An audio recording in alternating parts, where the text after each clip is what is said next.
이분은 12년 전쯤에 겨드랑이 절개로 보형물 수술을 하신 분으로 한쪽 가슴에 280cc의 보형물을 넣었다고 합니다. 흉터를 추가로 남기는 게 싫어서 원래 상처가 있던 겨드랑이로 보형물 제거를 원하는 상태입니다. 가슴 이식을 위해 지방을 뽑을 때도 흉터를 숨길 수 있는 FS 방식으로 배꼽과 꼬리뼈 쪽에서 흡입을 하기로 했습니다. 수술 한 달 후 사진입니다.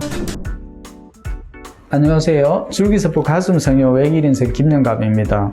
오늘은 보형물의 변형과 이물감으로 보형물 제거 후 가슴 이식을 하신 분 중에서 겨드랑이 절개를 이용해 제거하신 분의 사례를 소개해 드리려고 합니다.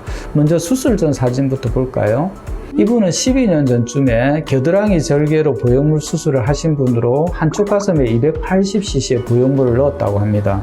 몇 년 전부터 보형물이 만져지고 이물감도 심해져서 제거를 원하는데 흉터를 추가로 남기는 게 싫어서 원래 상처가 있던 겨드랑이로 보형물 제거를 원하는 상태입니다. 겨드랑이 절개의 경우 10년 이상이 되면 유착이 있어서 겨드랑이로 보형물을 빼내는 게 쉽지 않을 수 있지만 이분의 경우 본인이 유륜이나 밑선에 흉터를 남기기 싫어서 꼭 겨드랑이로 제거를 원하고 있습니다. 다행히 보형물이 겨드랑이 쪽으로 잘 당겨 올라가고 초음파상 구형부 측의 소견은 보이지 않아 겨드랑이로 보형물을 제거하기로 했습니다. 가슴 이식을 위해 지방을 뽑을 때도 흉터를 숨길 수 있는 FS 방식으로 배꼽과 꼬리뼈 쪽에서 흡입을 하기로 했습니다. 보형물을 제거하고 가슴 이식을 하시는 분들 중 많은 분들이 FS 방식을 원하는데 그만큼 이전에 보형물 수술 때 생긴 흉터에 예민해져 있는 것 같습니다.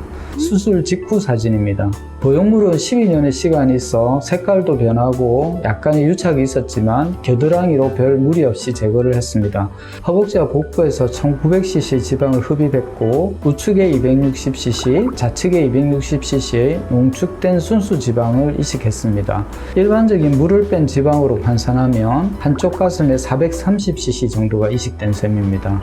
겨드랑이 절개의 경우 근육화 공간으로 보형물이 들어가 있기 때문에 이 공간을 제외하고 피하지방층과 피부 아래 공간으로 이식을 하게 됩니다. 기존에 보형물이 있던 공간으로 지방이 이식되면 거대 낭종으로 변할 수 있기 때문에 이식되는 조직층을 잘 구분해서 이식하는 것이 중요합니다. 수술 한 달 후 사진입니다. 이전보다는 사이즈가 줄긴 했지만 보형물의 어색한 윤곽은 보이지 않고 촉감도 자연스러워졌다고 만족해 하셨습니다. 보통 한 달 정도가 지나면 생착이 완료되어 더 이상 가슴은 줄지 않고 잘 유지가 됩니다. 사타구니 양쪽과 엉덩이 뒤쪽의 사진인데 FS 방식이라 지방을 뽑은 흉터는 전혀 보이지 않습니다.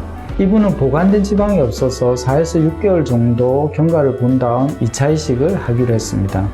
네, 오늘은 보형물 제거 가슴 이식 중 흉터 때문에 겨드랑이 절개로 보형물을 제거하신 분의 케이스를 살펴보았습니다. 겨드랑이 절개의 경우 수술한 지 얼마 안 된 분들은 제거가 쉽지만 이분처럼 10년 이상 된 분들은 조직에 유착이 있어서 제거가 쉽지 않을 수 있습니다. 하지만 겨드랑이로 제거를 꼭 원하는 경우는 수술적인 난이도는 있지만 가능하다는 점 말씀드리면서 오늘 영상을 마무리하겠습니다. 영상 봐주셔서 감사드립니다.